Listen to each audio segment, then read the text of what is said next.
It never really felt like the Patriots were in full control at any point during the game, save for a couple of minutes. But, Cece, you and I spent time in Philadelphia. We know these fans.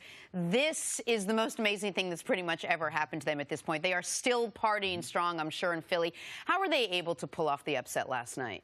Well, we thought two of the biggest differences in these teams was the defensive front with their 7-man rotation. But New England's offensive line, their game plan, negated them. The other unit that we thought had a decisive advantage against New England was the offensive line. And you got to give credit to the head coach because his ability to continue to be aggressive. And I think there's some benefit to having a backup or someone that you didn't have a lot of tape on running this offense. Yeah, Nick Foles has been a starter. He's played a lot of games. But this New England team, they had only had 5 games of tape. So for me, I think that there have been a couple other quarterbacks, Hostetler, Doug Williams, that have gone on as backups to win Super Bowls. But I believe there was an advantage. And there's also an advantage that his coach allowed this team to play aggressive. They did it a lot like New England, too. They started off one way. They started off feeding Alshon Jeffries, and then they switched it around. They had 5 receivers with 3 or more catches. So even after Alshon started it, he didn't get hot again. Then they started moving around Aguilar, the running game. So they were able to move. When you can get 10 first down on third down conversions, twice as many as New England. When you punt one time, when you get 9 minutes more on time of possession, like your chances of beating New England are going to be very, very high. I like the fact last week we never talked about the Eagles. They have to play a perfect game. They have to create all these turnovers. No, we thought the Eagles had a better roster. Right. And they played with confidence from the beginning. They took control of the game. New England finally had a lead later in the game, but their ability to come out and have that 7-minute drive to start the game and 7 minutes after they lost the lead late in the game, those things right there were 2 huge stories. And those 2 drives right there, I believe, won them the game. That's the ball game. New England down the entire way, clawing back, finally takes the lead with a lot of time left, over 9 minutes left when they take that lead in the fourth quarter, 33-32. And what does Philadelphia do? 14 plays, 75 yards, with 2 third-down conversions and a 4th-down conversion mixed in. By the way, who got the 2 third-down conversions, the touchdown, and the 4th-down conversion? I think the most talented player on their offense, Zach Ertz. They went to a guy who had helped get them there on their biggest plays of the season. Cece, you mentioned that they were 10 of 16 on third downs. But they were also 2 of 2 on 4th downs. So they were, in essence, 12 out of the 16 times New England could have gotten them off the field. Yes, great point. New England failed to do it. That was the same thing how Atlanta lost last year's Super Bowl. Yes. They could not get off the field on third down. New England took advantage of it, and we saw the Eagles do the same thing. It was because people also have to understand the context of that drive.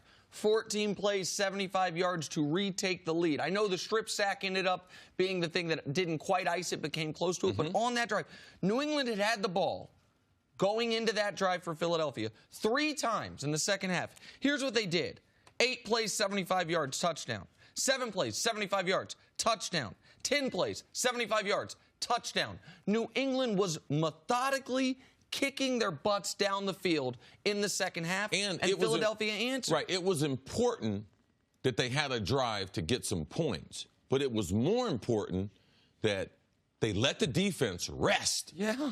And it was more important that they were able to send the message as far as their overall aggressiveness that we're not going to just let you guys come back, because it looked like a typical New England comeback win. Right. And with this kind of game, success begets confidence. And Doug Peterson went into this game thinking, hey, we're not going to lose, but if we do, we're certainly not going to lose by not being aggressive. Like, we're going all out. We're going to throw everything we have at him.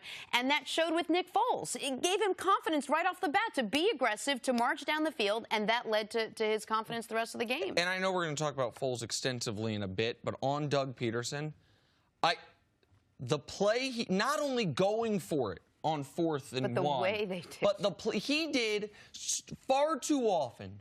I feel like coaches don't do what they really want to do out of fear of criticism. Like, I'd like to go for it here, but no one's going to criticize me if I take the points. Doug Peterson doubled down on leaning into the criticism. Oh, I'm going to go for it on fourth and goal, but I'm also going to call the trickiest of all trick plays, a reverse pass back to my quarterback. That is, to me, surpassed Sean Payton for the onside kick, for gutsiest call in a Super Bowl that I've ever seen. He was extraordinary, was Doug Peterson, in his continual aggressiveness throughout the game. Yeah, and also the coach knows his personnel. Trey Burton came to the University of Florida as a quarterback. All right, so he has the overall experience. They moved Trey to tight end at the University of Florida after being a high school quarterback. He also played some quarterback and threw some passes in college. So you're trying to utilize your whole roster. Doug Peterson's able to do that. He puts in a play at the perfect time. I don't think coaches worry about the criticism. I think coaches try to play their percentages, and they try to go for a safer play. Most coaches think alike. The thing that's different with Doug Peterson and Frank Wright, the offensive coordinator, is they are going about it a little bit different. And I think that with Doug, that's kind of his calling card. The same way Ron Rivera. That's the way he kind of, besides defense, he was Riverboat Ron.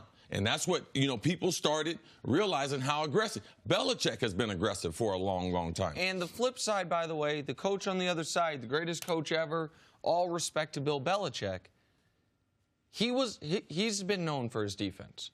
This is the worst defensive game the Patriots have ever played in the playoffs. The most points they've ever given up, the most yards they've ever given up. Belichick, some of the small things he usually does brilliantly. At the end of the clock, at the end of the first half, didn't use his timeouts properly. Belichick got out-coached by a young head coach in Doug Peterson. And Belichick, I don't know the reason why Malcolm Butler was not on the field, but for one play.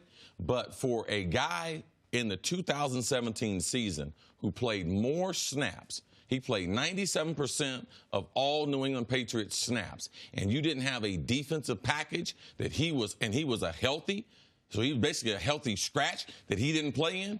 Belichick helped the Eagles by not having Malcolm Butler on that football field, because there's some X's and O's situation that New England, because Philadelphia is a predominantly three-receiver offense, Malcolm Butler and how they play defense would have been perfect against that Eagles offense. Were you more surprised that the Eagles won, or the way they went about doing it? The way they won. Okay. The way they won. I didn't mean to interrupt you, but I mean, I picked the Patriots. I thought the Eagles could win. I didn't think that the Eagles have no shot. I thought the Eagles could win. If you'd have told me Tom Brady going to throw for 500 yards. The Pats are going to go 58 minutes without a turnover. They're not going to punt the whole game. No way. This was, to me, shocking. The way Jacksonville beating the Steelers surprised me. The way they beat them was shocking. The way Philly won this game, to me, CC, was shocking. I don't think shocking. If you'd say Nick Foles is going to have a quarterback rating of 100, I would have said the Eagles were going to win the game, because they have a better roster. The Eagles have a great football team that just happened to have their backup quarterback playing the last 6 games. Thanks for watching. Subscribe here to get the latest from the show. Also, be sure to check out more of the best clips from First Things First, or go watch a few segments from our other shows on FS1.